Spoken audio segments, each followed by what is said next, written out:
Hello and welcome to the Example Podcast, where we bring you conversations with mature, modern, masculine men in an attempt to share their knowledge, wisdom and experience for you to learn from. Come as you are, take what you need, and remember, you are the captain of your ship. This week, I sat down with Luis Solis. He runs Loans with Luis and is a mortgage lender here in Des Moines. We spoke about the accountability and responsibility Luis took becoming a father at such a young age, the lessons that he hopes to pass on to his kids, and why relationships are so integral to running a prosperous and healthy business. You're going to enjoy this one, guys. And we're in. Apparently, I keep saying that. So I can't help it, man. Saying, we're in. Let's kick it off. Luis, thank you for having us today, mate. And what does it mean to you to be a great man? Yeah, man. I mean, what a question, right? You got to think of, when I hear that question, it kind of just sparks a lot of thoughts through my head of what I do on a day-to-day basis with not only myself but with the people around me, right?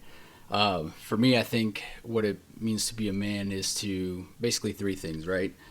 For me is number one, accountability. That basically to me says that you're going to do what you say you're going to do. Number two, transparency and honesty is super important, not just with yourself but with everyone. And number three is just being a caring person to your loved ones, and just being responsible with that as well. So I would say that's to me the three things that I accountability, honesty, integrity, and then responsibility. Yeah, it sounds like you've put a little bit of thought into that before me. Yeah.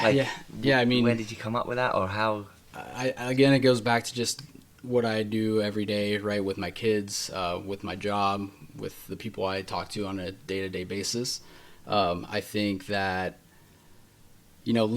starting the day off with those kinds of things every day is super important, because essentially that's your identity, right? So that's how people recognize you. That's how they address you. So whether you're meeting someone for the first time or just, communicating with people that you talk to on a daily basis, that's probably the most important thing. Nice, mate. Yeah. Nice. Accountability and responsibility is something that I associate you with. I know we know each other. We're sort of like close, aren't we? We're not right there. Yeah. But that's something that I think even just from following you, I think it shines through. That's something that you've done. And you had kids early, mate, right? Yeah. For our generation, you had your first kid early. How old are you? 20? So when my daughter was born, I was 19. 19. Yeah, so I was in college, third year in college.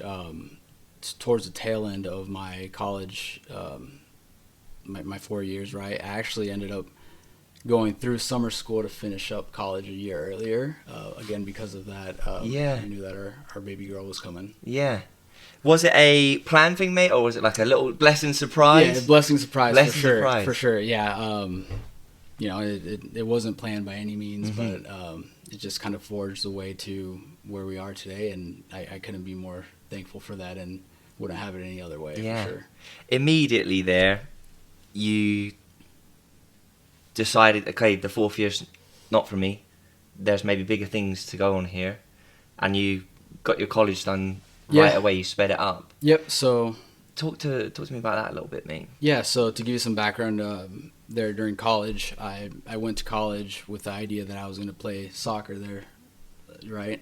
A couple of my buddies there that I knew before, were also on board. They were going to school to play soccer, which we did. We loved it. Obviously, with the 4 years eligibility, we're like, oh, sweet. Like, we're going to play soccer for 4 years and whatnot, and also go to school. But soccer was, for me, always at the forefront.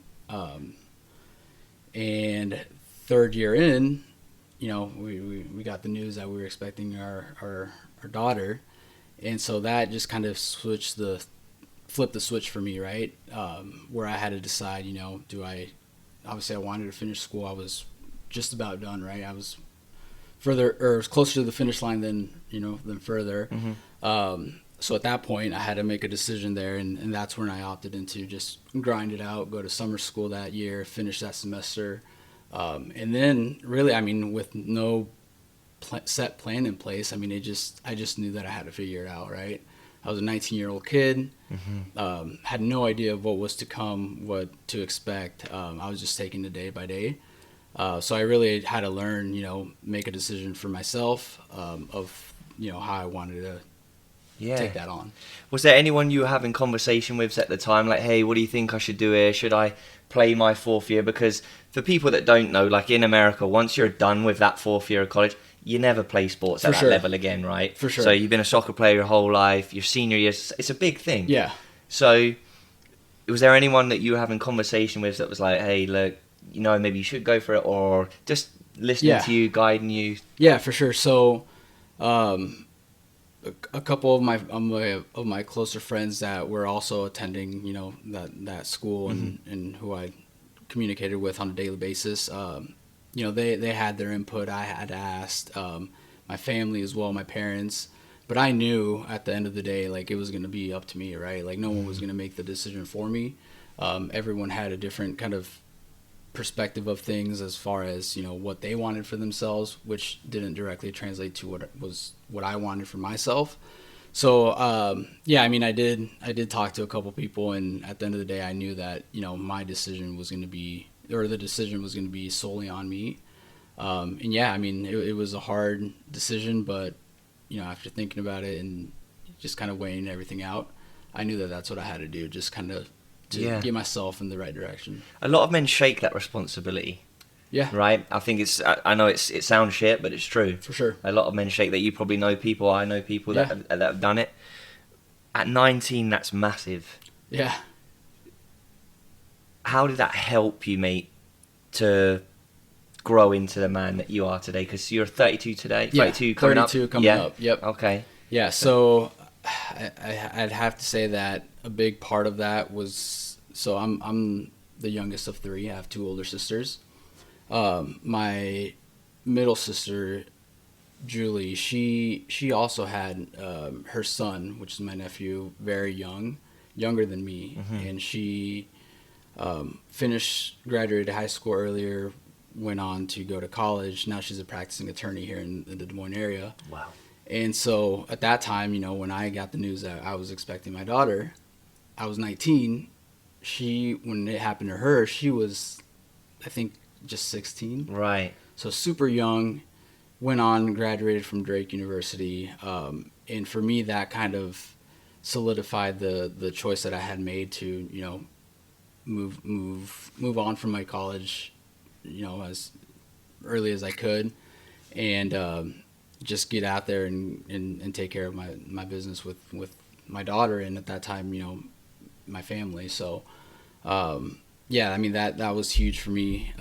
But yeah, having her to look to and see how she was doing it really kind of inspired me to push through everything. Yeah, that's amazing. I had no idea about that. So she's sort of, look, I can step up and take care of this. Yeah, exactly. Because like I saw the sacrifice and the hard work that she had to put in at a way younger age than I did, and it was hard for her. But I knew that if she could do it, I could do it as well.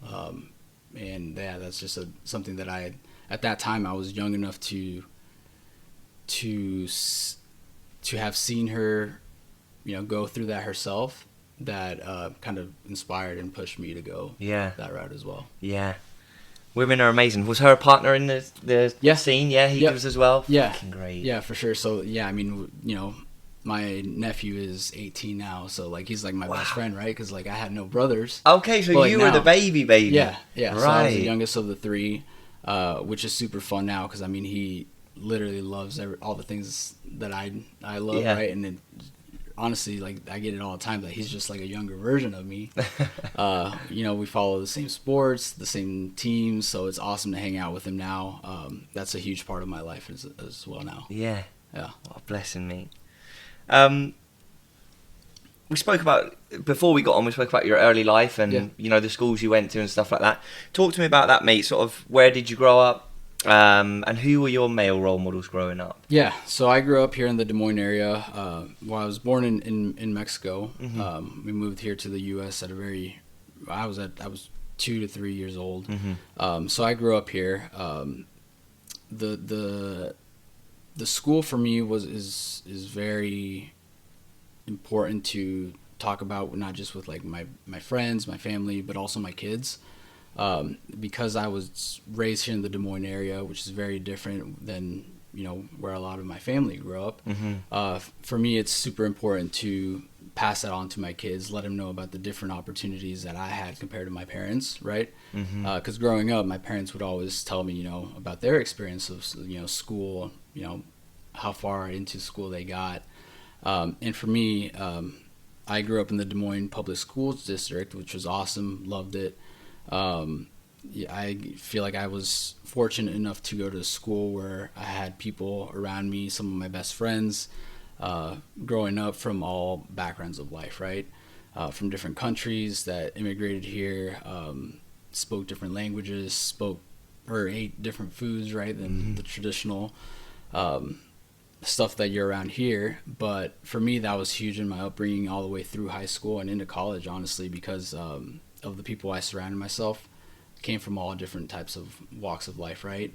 And that exposure is something that I don't take for granted, because I learned so many things about, all these different kinds of people, which is essentially has shaped me to have the values and the morals that I have today. Being, compassionate with people coming from different backgrounds, stepping into a whole different country where they might not speak the language. That's super important to me, and I try to pass that to my kids as well. And you grew up in Des Moines. Who was when you got here, you were 2 and 3? Yep. Did your mum and dad have to learn English? Yeah, they when they moved here, they spoke little to no English, right? Yeah. So they were here to work, provide for their family. I remember growing up, right? Like my dad, he worked a lot, right? Like we didn't have probably the most time for the kids at home, because he was always working, right? So someone that I really leaned into, like as growing up, was my cousin, who we grew up playing soccer together since 3-4 years old. But also those neighborhood friends that I had, right? That's where I spent a lot of my time. And then as I got older, right, coaches, I've always played soccer. I was always in the team environment. So a lot of my coaches I credit to that, they were kind of my role models. They kind of set the example of like the type of people we want to grow up to be. Same thing with teachers. My elementary teachers I still have on Facebook today. It's pretty cool to connect with them every now and then. But yeah, those are the type of people that I looked up to. Obviously my parents too, right? I saw their work ethic early on. Learned to understand why they couldn't always go to my soccer games or my activities, right? Because they were busy working and trying to provide for the family. But yeah, I mean, outside of them, coaches were some of my role models growing up. Yeah. I'm similar. Like my dad wasn't in the house, but then like my coaches become your role models, right? And like you said, the teachers become your role models, and there's people that generally care about you.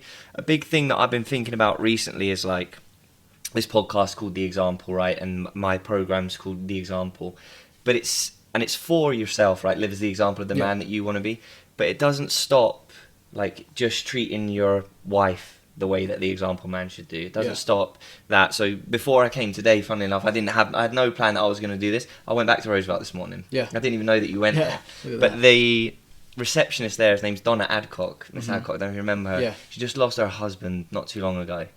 And I used to stop in and see her, but I just stopped in with some flowers this morning. And the reason I'm sharing that is because I'm not just a man for my partner.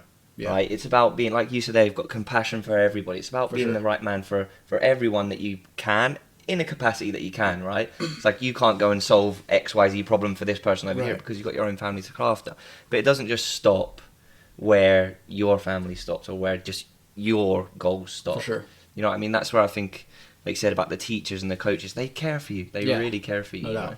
No doubt. Yeah, and with that, I mean, it could be the most simple thing, right? Like a simple comment, a simple pop by and drop off, some flowers, or even just a nice card or a phone call, right? Like I do that all the time. I think about the times where, I had a friendship with someone or, a good relationship with someone and I haven't talked to him in a while. A quick text or a quick call, a quick comment on social media of like what you see them doing. That it could be as simple as that, right? Just kind of reaching out, reminding the people you either cared for or had an impact on your life just with something simple such as that. I think a lot of people They don't, and I'm not sure why. Like, I'm a person, like, if I see it, I'm probably going to say it. Yeah, for like, sure. I don't know how many times I message your story and I'm like, mate, that looks fucking cool. Yeah, for sure. Right? Or something like that.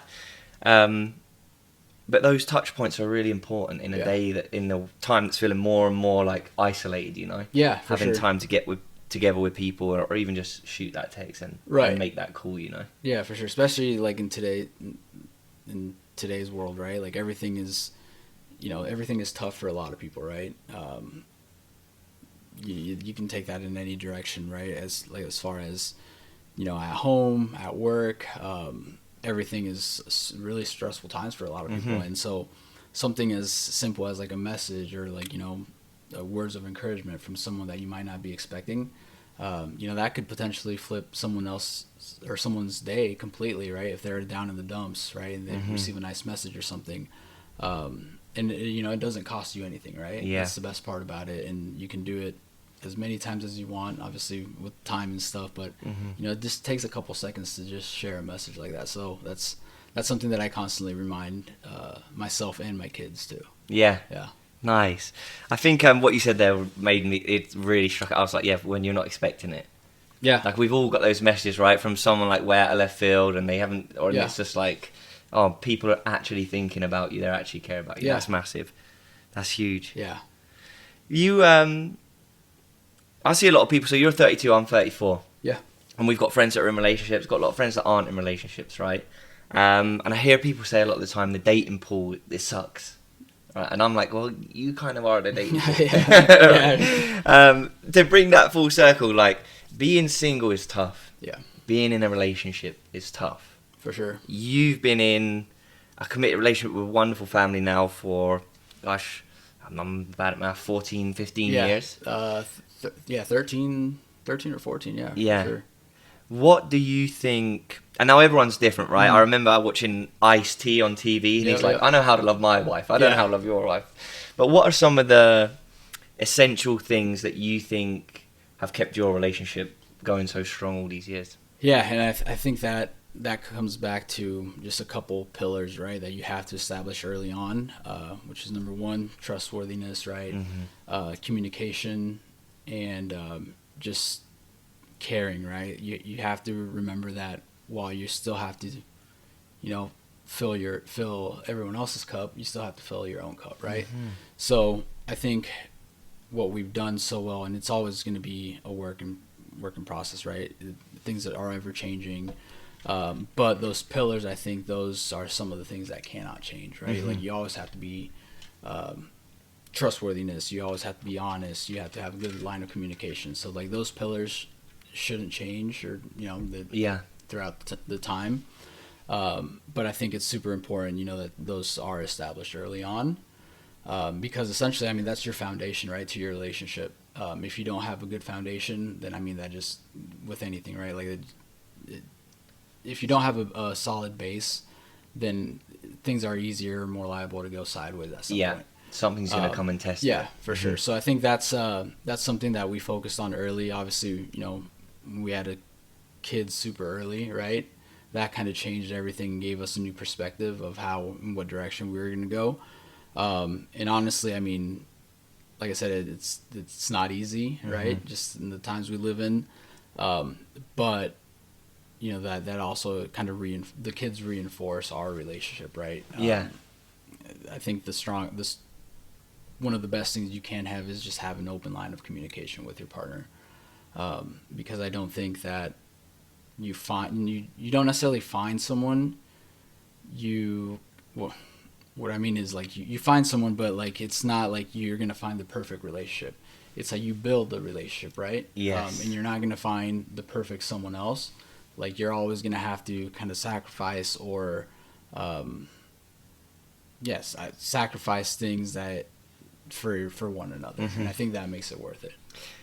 That's so perfect, right? When I was younger, I really thought, and I'm not that young, I'm like maybe 24, right? I used to think, I'm going to find my other half. Yeah. And we're going to fit together like that, and it's going to be so fucking easy. Yeah, right? for sure. When really, everyone is like a multi-dimensional shape. Yep. And you're never going to match up perfect. Exactly. You need to, as you said, if you can match up on your values of being honest, communicating, and taking care of yourself first, which is awesome. We'll come back to that.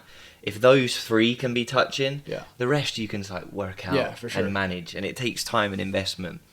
Yeah. I loved what you said about honesty and communication. I've got a question for you. I think it's early on in a relationship, men can often try and be like really nice, and that's where that maybe my boundaries start to bend a little bit. So then when a couple months down the line, years down the time, I know you're a long way in, when that's not set, and then okay, my boundaries come in, now it looks really weird. Yeah. What can you speak to about the difference between nice and kind, and how sometimes delivering hard news is part of the deal? Yeah, and I think it comes to like first like a self-assessment, right? Like you ask yourself, you know, why is this the way it is, and you know why, like what things you can control, right? There's times that you can, early on when, you know, adversity hits or whatever, it's very easy to be reactive rather than proactive. But I really just try to take a step back and not only like assess the situation, but also see like what solutions there are, and I look at it from like maybe someone else's perspective. So like if something is upsetting someone, okay, why might it be upsetting someone, right? And then it comes back to, you know, things like compassion, right? Like you have to be understanding of how they see things. So I think at some point, you know, considering others, especially those loved ones, like how they may see things, and then you have to kind of come down to their level, or, you know, sometimes vice versa, right?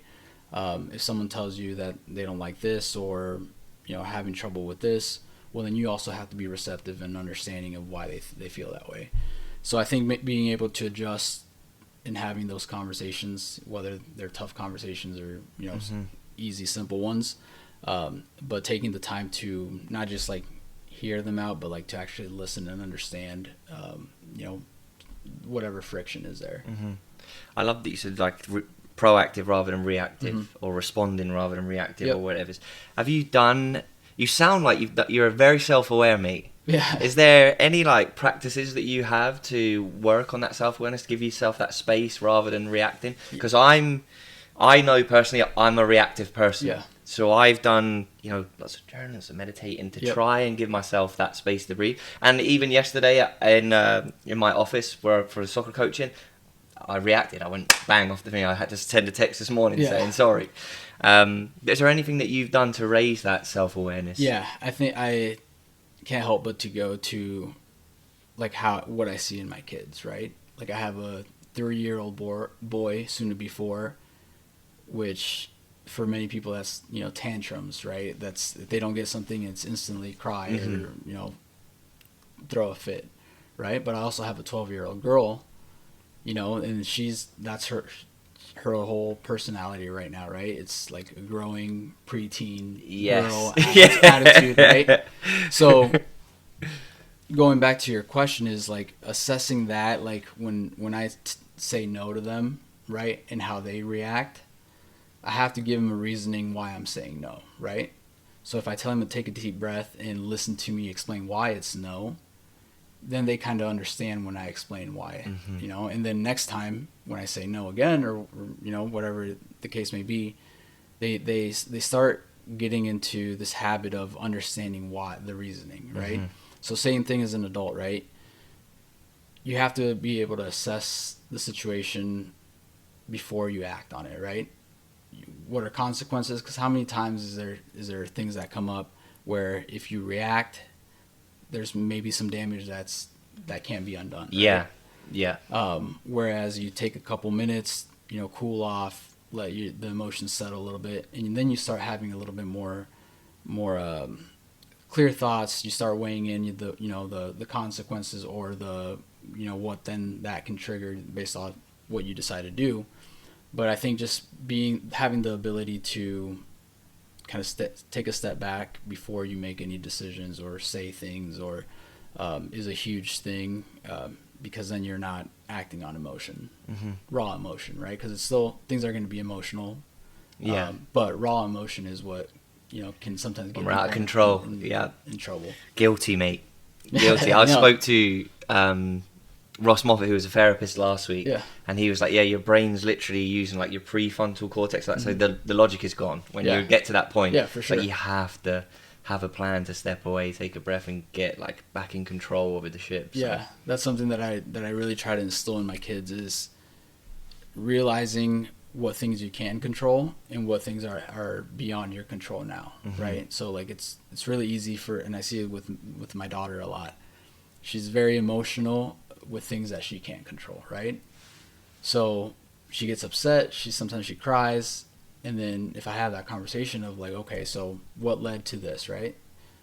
Whatever it may be. Okay, so we established that. From this point forward, like that's what you can't control. You can't control what already happened. So like how are we gonna move from this point forward, right? You can either make some adjustments, kind of reset where your mind is for the rest of the day, or if you lay it weigh on you, you're gonna have a shit day. You know, and that starts as early in the morning because I drop her off at school every day. You know, some days are better than other days. Sometimes she wakes up in better mood. Sometimes she's tired. So for me to navigate that, it helps me too, right? Because then I have to be on my game early. Yeah. Right? I can't be in a shit mood because I'm going to pass that on to her. She's in a sense that, you know, and that's just not good for anyone. So I really try to, you know, wake up in a good mood, pass that on to my kids because that's going to dictate their day as well. The saying that's ringing in my head is that you've truly learned something when you can teach it to someone else. Yeah, and yeah, it's for like sure. What you're modeling in the car in the morning. It's like, yeah, let's choose to be in a good mood. For what sure. can you control? Yeah. Where did you learn that, mate? And we'll get into it because starting your own business gives you loads of different lessons. Yeah. But I don't know if it was before. Obviously, the kids early on, but where did you start to be like, okay, I need to control what I can control here? Yeah, I think you know, being a dad at such an early age, like I had to have a different mentality than maybe even a lot of my friends that I was hanging out at the time because I was going through something completely different than what they were going through, right? So I was kind of forced to, you know, change my mentality, how I approach every day, responsibility, right? Like at that time, you know, where I saw myself in the next couple of years was completely different to prior to the news of where, you know, of being a dad, right, or at an early age. So I think I like to say that, you know, a lot of it was just self-assessment and like waking up thinking of, you know, what my day was going to look like, and then passing that on to, you know, people around me like my kids.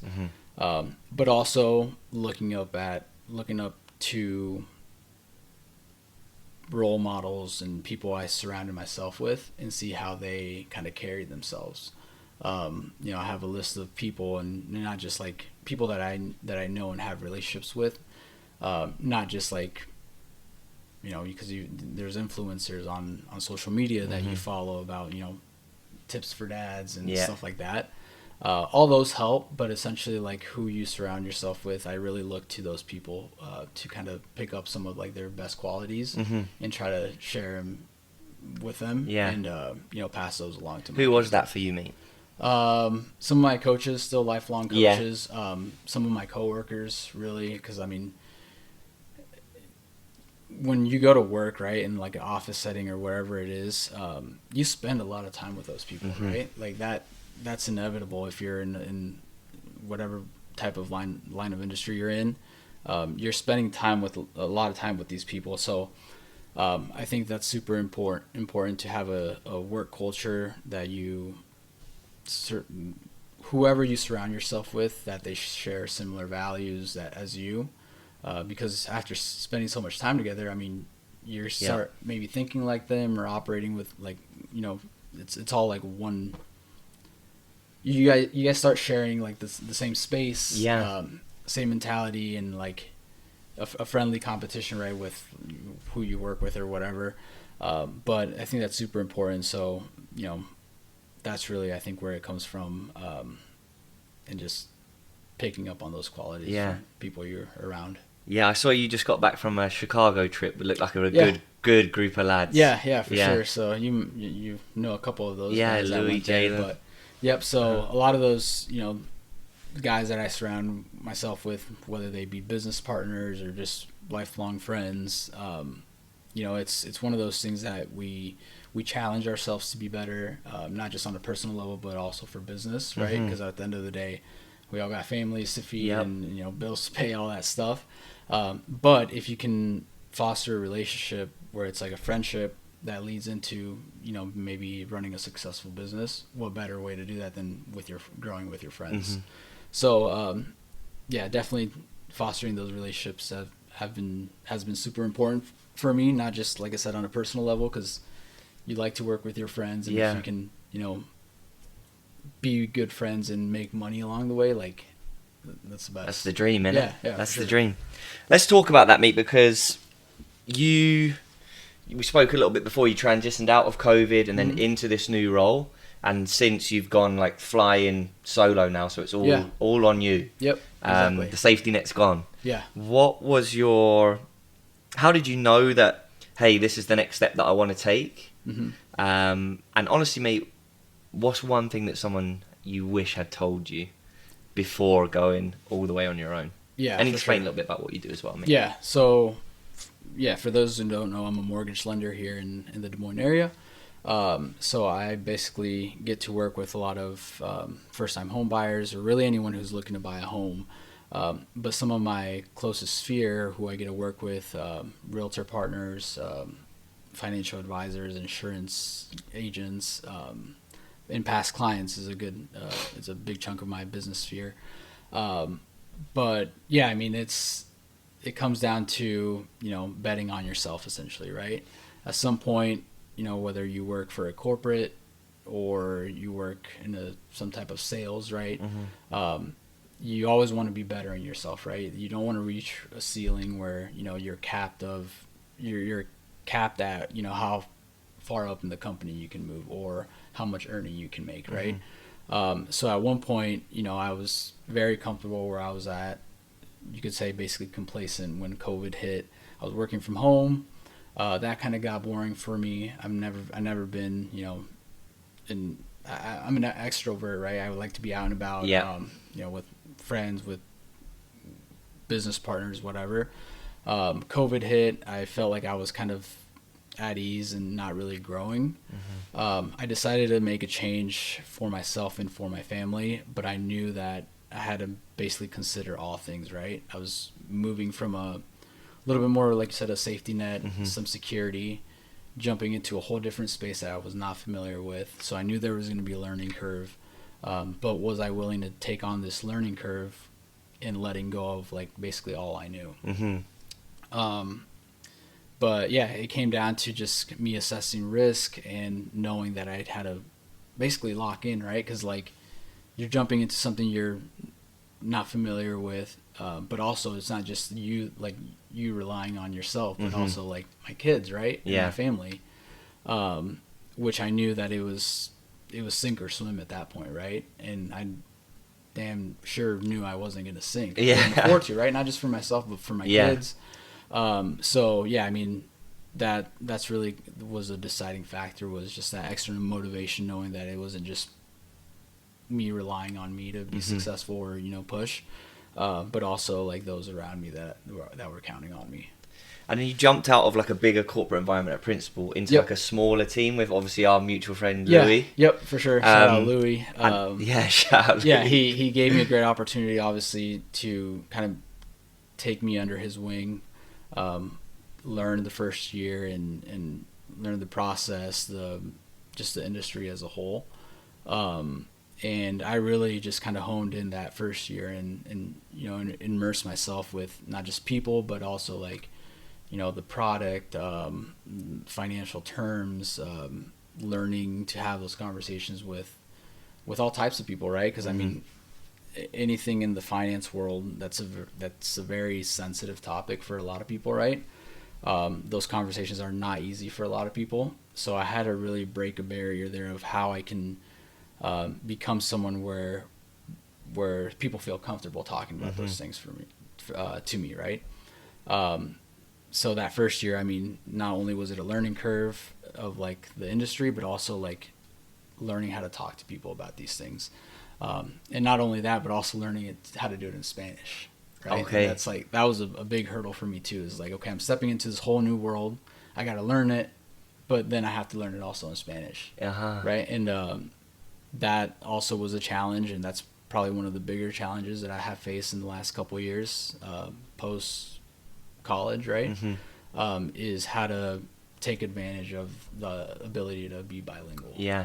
And how I can apply that to grow my business, and serve more clients. But yeah, I mean, that was definitely a risk that I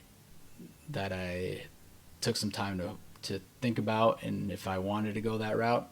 And in the end, I mean, I'm glad I did. Yeah. Yeah. If you could go back and whisper in your ear before you were making the decision, obviously from the vantage point that you are now, what's one thing that you'd say to yourself then when you're thinking about stepping out and going for it? Yeah, I would say maybe just talk to more people, right? Get some more input of others. Everyone has different experiences. I know people who, when I joined, were still in and are no longer there. Just getting different perspectives of people.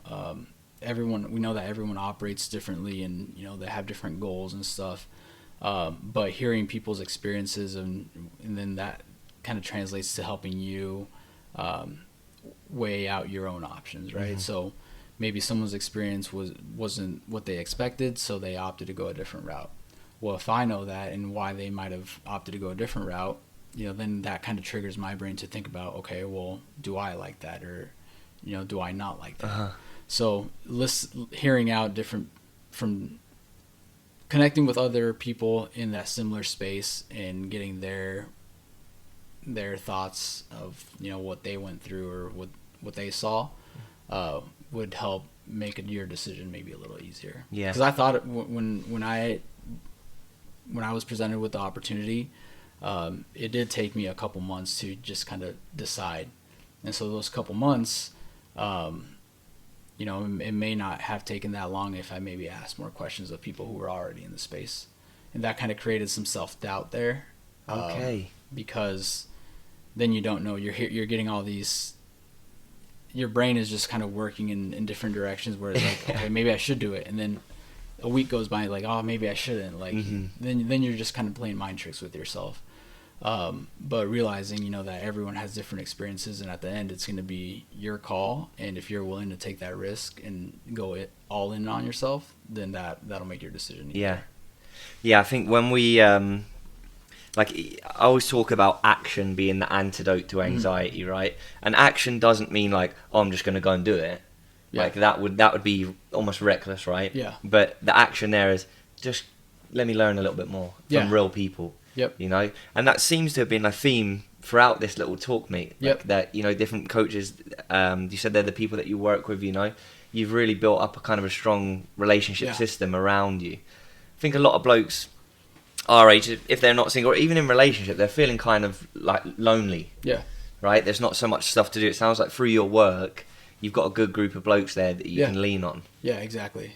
And I feel like that's can be rare to find, right? Because some of those guys that I work with, I mean, we hang out outside of the business, of the work setting too, which is awesome because it makes going into the office that much easier, right? You get to hang out and work with, some of your best friends, essentially. And that just makes it easier to, be in good spirits, wake up in a good mood. Yeah. Even when, things get tough, because things always get tough, right? There's ups and downs. But you have those guys that you can lean on or talk about, whatever you may be going through. That's a huge thing to have because, like I said, you spend so much time at work and around these people that essentially like they're an extended family of yours. Yeah. So that I feel very blessed that I do have that. If we were to get back on in 3 years' time, mate, what would we be celebrating for you? That's a good question. I would say just how far I've came with my family, right? I look back 3 years ago and we were kind of getting into the rhythm of being homeowners, and we had this house, right? But really up until like the first year, it started really feeling like a home. Okay. Taking on projects at home, kind of changing the space, and even now, right? Like I'm still, they're never ending, but as a homeowner, like you always have something to work on at the house. But after that first year, after buying our house, that's when it really started to feel like a home for not just me, but for the kids as well.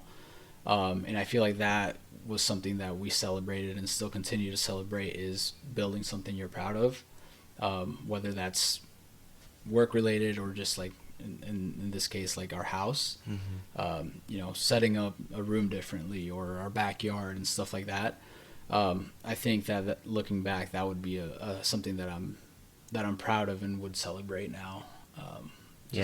How far we've came from that standpoint. And you're expecting another one? Yeah, that's right. Yep, October this year, number 3, and it's a boy. So okay. Yeah, we got our hands full. Yeah, now you get outnumbered, mate. Yeah, I know, that's right? when it gets tricky. Yeah, for sure. Luckily though, because again, our daughter, she turns 12. She's kind of hands-on and can help. Wrangle the little guy now and what's to come. In October. Yeah, the youngest one he's got a brother 3 years old and a way older sister. Yep. Oh, Yeah, could be the best athlete, mate. I know, right? He's got to fight with his older brother. yeah.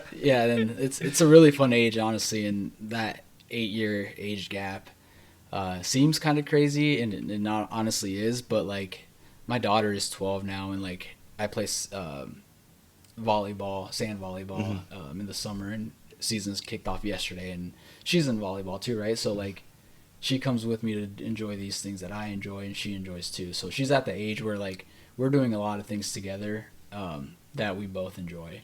Whereas like my little guy, he plays soccer, he loves soccer, I do too. But he also wants to just like go play at the playground sometimes. So like I do that because I enjoy it too. Like that's stuff that he enjoys as a 3-year-old boy, right? But for my daughter, like we can go to a movie together or dinner, and like we can do a lot more that we both enjoy now. Which is awesome, because again, that's like, she's 12 and she always gives me shit because I tell her that I'm not that old, because she, but I'm like, I always tell her, I was like, I'm not that much older than you. And she'll just kind of laugh it off, and she'll tell her friends about it and stuff. But no, it's at a really fun age now that she's stepping into, and like I said, we can do a lot more things together. Yeah, I love that, mate. You've always been such a calm person to me. I've been every time I see you out and about, or you're so calm and put together, which is amazing. When you were 19, it can't have felt like that, mate, right? If 0 to 6 in your daughter's life, so you 19 to 25, if that was a chapter in your life story, what would that chapter be called, and why? I would say just foundation of fatherhood. First and foremost, because I had to basically learn what direction I wanted to go in, right? Not only just for myself, but for my daughter that was coming into the world. So those first 6 years, I mean, it was a grind. It wasn't easy, right? Like with work, providing for the family, right? While still trying to really find myself, right? What I wanted to do. During college, I mean, I had a part-time job, which I loved, and I worked there for many years with Nike, which I met some of the best people there that I'm still really good friends with. And those people that I surrounded myself then are still in my life today. And they were honestly kind of like my people I leaned into growing up and just figuring out what fatherhood was, right? I think about this all the time, is like some of the people that I hung around with the most at that time were much older than me. They were dads themselves. Like they had, they were in their, I was 20. Some of them, like the people that I hung out with the most and got the most advice from and worked with at Nike, they were in their 30s or 40s, which is kind of unique because like, like some of my friends, like they were hanging out with people like in their own age group, right? So now like me being a dad, like I could relate with this guy that was 40 years old, and like that's also something that I leaned into early on, is like finding those people that we shared common things like being a dad. Yeah. How to manage,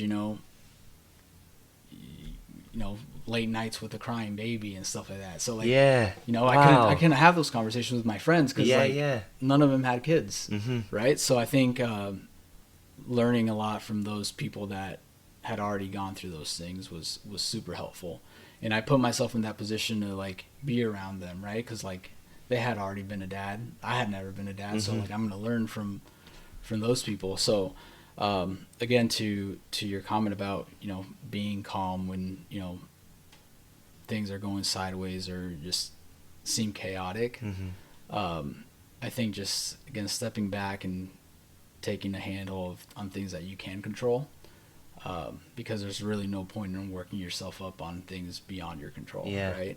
And if you can learn to identify those things, I mean, that'll just make the situation a lot calmer. Because then again, you're not acting on those emotions. And I mean that's just really my go-to when it comes to not losing my cool, and especially with my kids, the different ages and stuff like that. I really try to project that calmness to them, because then they know how to handle situations better. When shit hits the fan. Yeah. So then, older men have been really valuable for you as you were going through that spell. Yeah, for sure. And it works vice versa is what I found, right? Like, I have some friends that, that they're 10, 12 years older than me. And like maybe they wanted some relationship advice, right? And like, okay, well, I can talk about that because like I've been with my lady for so long. And maybe I can ask them about their kids because their kids are older than mine and stuff like that. So just talking to people that have experienced something that you may not have experienced yet or are currently going through is a huge value asset to have, because like I said, vice versa, right? Like it's a two-way street, and that just makes for a good friendship. If you can lean into someone and ask for advice, and then they feel the same, they can feel like they can talk to you about things, like no matter the age gap, because everyone goes through life at different stages. Whereas like if I were to lean into people just my age, well, they really can't talk about having a 12-year-old daughter because like they don't have one, right?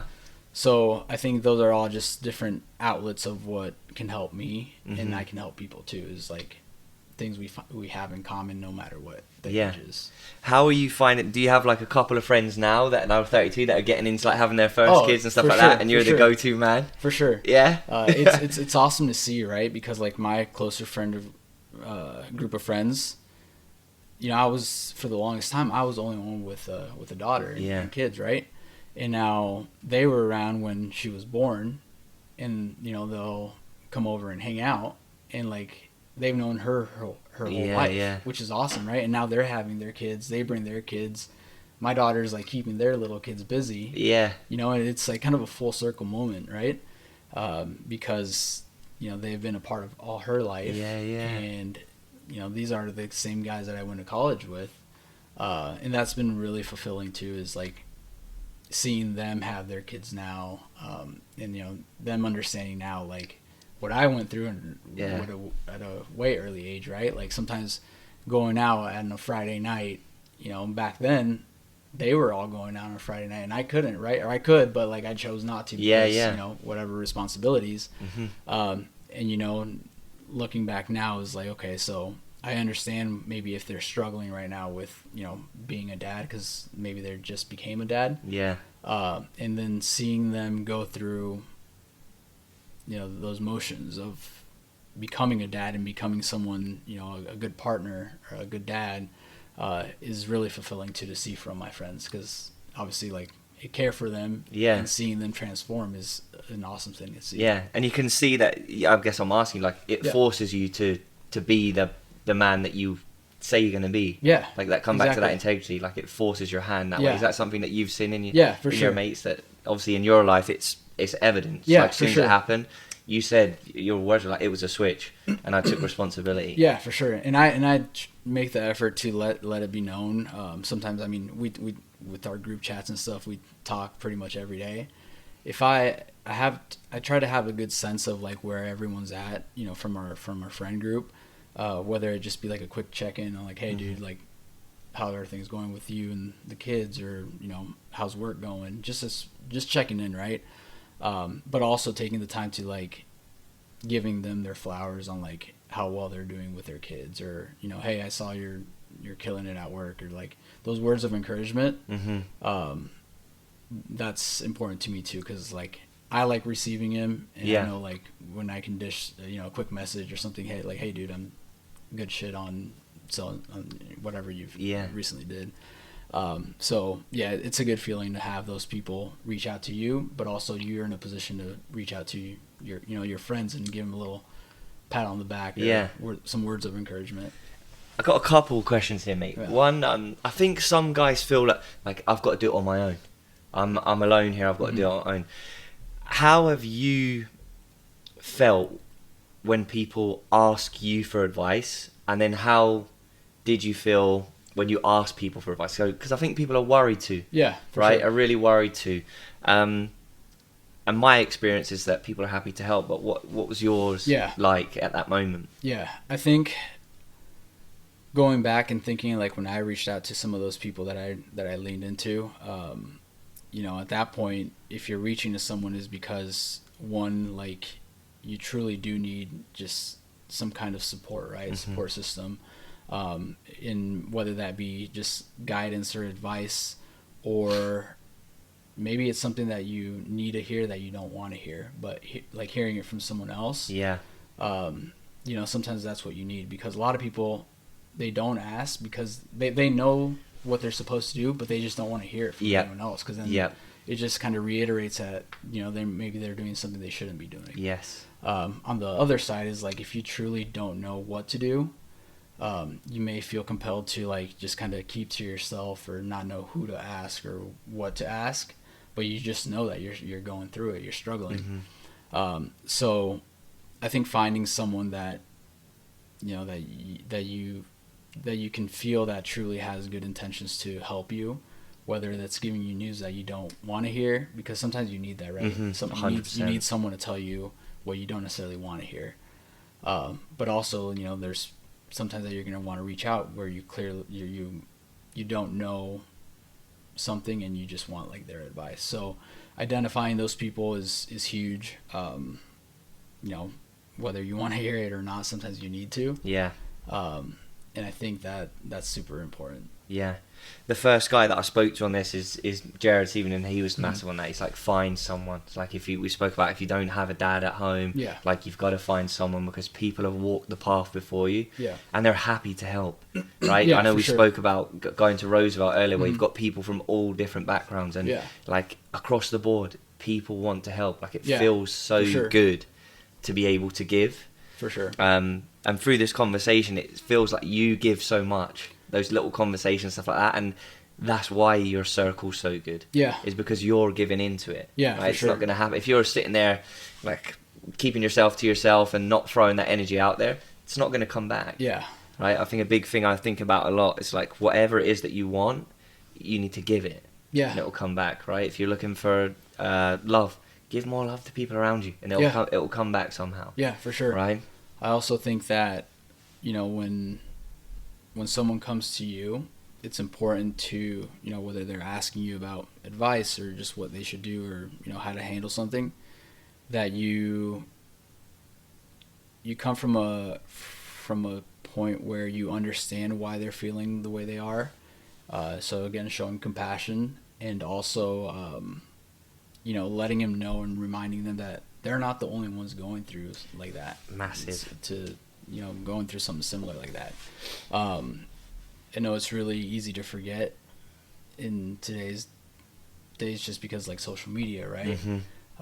What you see on social media is not real. You know, for a lot of people, it's just like they only show their wins, but they don't show their losses, right? And that's what social media is, right? A lot of people show what they want to show, their highlights, but truly, I mean, behind the scenes, you really don't know what someone's going through. So that's something that, you know, in my content, with whether it's personal or business, that I'm trying to incorporate a little bit more, is being more creating content and putting content out there that's relatable, right? Mm-hmm. And when I say relatable, is not just like what people want to see or want to hear, but also sharing stories of like struggles that you went through Mm-hmm. or that you're going through, and how you're going to get to, you know, basically sharing the highs and lows. Yeah.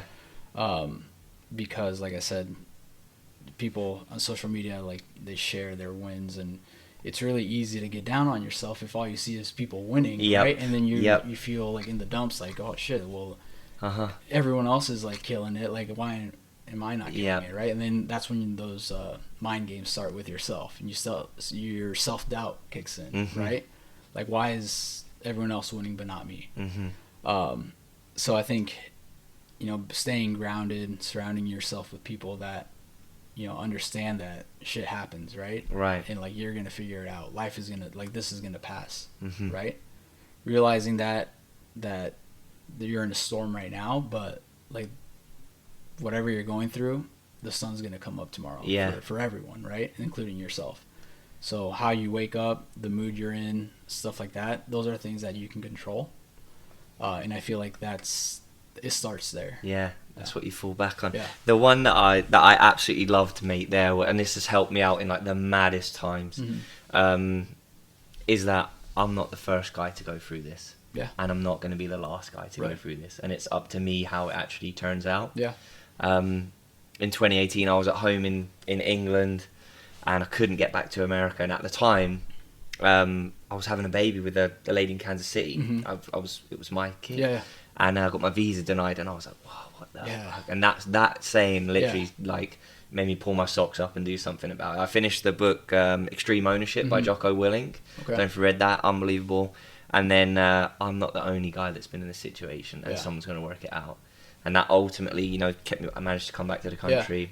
It wasn't my baby 3 weeks later, which is kind of crazy. Yeah. But even then, again, at that point, I'm not the first guy that's happened to. I'm not going to be the last guy that's happened to. So I'm not so special that I'm the only one with this trouble right now. Right. And I think being able to say it out loud, understand it, and then go and speak to someone else that's been through it, like you've clearly gone and found, for sure.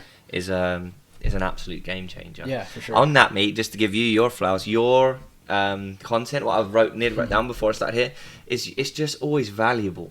Yeah. Whenever I watch your stuff online, and like you said, financial stuff, buying a house, like, I had no fucking clue what I was doing. Yeah. I'm like, no one in my house has ever owned a fucking house before. Right. So I'm like, what's going on here? Who's out to get me? Right, for sure. Guard up, right? But yours is like, every time I look at it, I just think I can take something away from that. Yeah. And it's not requiring anything back. So I guess, mate, just well done with that. Yeah, that's kind of the side part that took me there. But I've seen that you do that, and it's the word is value that I associate with the stuff that you put out. Yeah, for sure. And that's what you're trying to project, right? Like, you want to be, well, like for my business model is, you want to be, I want people to think of me as like a friend who's able to do mortgages, right? Yes. Rather than like a mortgage lender, right? Because I want people to get to know me as they work with me, right? I follow clients, and clients follow me on social media while they're in the process of buying a home. Mm-hmm. They see my daily activity. They see I'm out with my kids. They see I'm pouring into my business, content and stuff. But it's relatable, and that just builds for a long-term relationship. My line of business can be very transactional because you don't buy a house, every year. Yeah. So like, for me, it's very important to kind of foster those relationships for, hopefully in the future, if I help a first-time home buyer, maybe they'll use me for their second home, which will be, 5-10 years from now. And the only way that'll happen is if I, number one, do a good job up front on the first one, and two, stay in touch with them, whether social media makes it pretty easy to stay in touch with people, right? But staying in touch with them, checking in with them, and then, my business only grows if I do a good job, and it's referral based, right? Just like a lot of entrepreneurship is. So I generally have to do a good job. I have to be genuine with people. I have to be transparent, honest, and those are the fundamentals of like a good business that's gonna be, for longevity, right? So those are just what I call non-negotiables, things that I'm not gonna bend to have a financial gain, like those are just non-negotiables, right? You always transparent.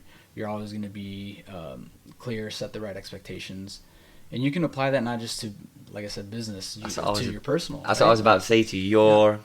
And this is what's been said to me, like any barrier or hurdle in business, it's not a business hurdle. Right. It's a internal hurdle. Yeah. Right. And you just list off there, hey, here's how I need to act in my business, and it was the same pillars. Yeah. That help you become a great man: accountability, transparency, great communication. Yeah, and it translates directly, right, from personal to business for me. Like what you see is what you're gonna get. When it comes to, I have a personal page and a business page, but they're really kind of interchangeable, except one's a little bit heavier on like the business topic. But I also integrate that into my personal brand of like the things I like, right? I share with people the things I like, and hopefully that creates some common ground to then lead into a possible business opportunity down the road. Yeah. Like when people ask me about what it takes to buy a house, I want them to have already kind of know what I'm about. Yeah. Right? They know the things I like. They know what I'm about. And that just makes for a smoother transaction, right? Yeah, we know buying a house is, for a lot of people, is like a hard experience, or like it can be, they're nervous. It's hard. Like it's hard to understand, especially if you're buying for the first time, of what it takes to buy a house and all that stuff. But if I can kind of streamline the process and be a friend who's gonna help you reach that goal, I think that's the best way to do it, because you're streamlining the whole process and just creating a good 100%. And people feel comfortable coming to you, right? Yeah, because you've made that stuff. Sure. Have you got any, mate? I always round it out. We're getting close to the end of like sayings that have really stuck with you, helped you out in tough times. Almost like words to live by there. So, I don't know if you've got something that you come back to often. Yeah. One that I say really often and I think about daily for both personal and business is, how you do anything is how you do everything. Okay. Right? So, and I say that to my kids all the time, especially my 12-year-old. She hears this all the time. And it can be applied to any simple task or to a process, right? A more in-depth process. It's exactly that. Highlighting that if you do something sloppy, that's going to translate into how you go about your day sloppy. And that creates habits. Those habits are sloppy, right? So if you take the time to do, quality work or do something right, simply as washing your dish, right? If you're going to do a shit job washing the dish and put it away, that's probably how you're going to do your bed, right? Just kind of bullshit through it. So what that does is, when I tell that to my daughter, is like, when she goes to practice, if she's feeling lazy or not doing things right, well, how she practices is going to translate to how she plays in the game, right? So if you practice like that, that's how you're going to play. Yeah. Right. And same thing with my work, with my business, applying that, taking the time to do things right, is going to translate to essentially how I live my life. Yeah. Right. Not avoiding problems, but if I can jump out ahead of something early on to avoid a headache down the road. Yeah. You can do that by doing things right, or taking care of business early on, so you avoid any. That's what came in my head when you first said that, mate. It's like, you think that it doesn't matter, and it could be something as, I don't know, minuscule right now. Yeah. But that's still a rep. Yeah, right, and then something else will come up, and that's another rep, and eventually you've got like 10 shit reps. So when the big thing comes, you're not ready. Right. Right. Sure. Whereas if you can get 10 solid reps in all different things, when the big thing comes in, you're like, okay, I've got this, I've done this. Yeah, for sure. Yeah, that was brilliant. Doing things the right way, and just exactly that, right? How you do anything is how you do everything. So like, if people see that too, like, oh, that this guy, he does well, that because of like what you said you were gonna do, how you do it, how you communicate, that's how his whole process or business model should be. Yeah. So what you what you do, what you say, what you project is kind of a way of showing how you operate on a personal and business level. Yeah. Mate, thank you so much. Yeah, man, thank you. For This is taking the awesome. time to speak to me. I mean, the word that kept ringing in my ears before I got here was responsibility, right? And that's a massive thing. Even the last guy that I spoke to, he was like, yeah, self-responsibility is everything. Yeah. And I just think you have done such a great example in your personal life of, hey, now it was time to take responsibility in the hardest moment when no one else was doing that. No one else at 19 and 20 was doing that. And it is so evident through your socials that I see you on, through this interview, how seriously you take that and how much you love your family, mate. And it is such a joy to watch and follow and to know you. Yeah, and likewise, I'm man. I so know excited for the next one. Yeah, for sure. I mean, I've been following your content for a long time, so it's awesome to hear those messages that you put out to people. And sometimes, like I said, you get on social media and like you need a pick me up. You see one of your videos spreading like the positivity or just like words of encouragement. We need more of that for sure, especially like I said in today's days, how things are. I can never have enough of that. So I want to give you your flowers too on your stuff you put out and all the good work that you're doing for people. Nice, mate. I appreciate it. Yes, sir. Come on. Yeah, I appreciate well it, done, man. mate. Thank you.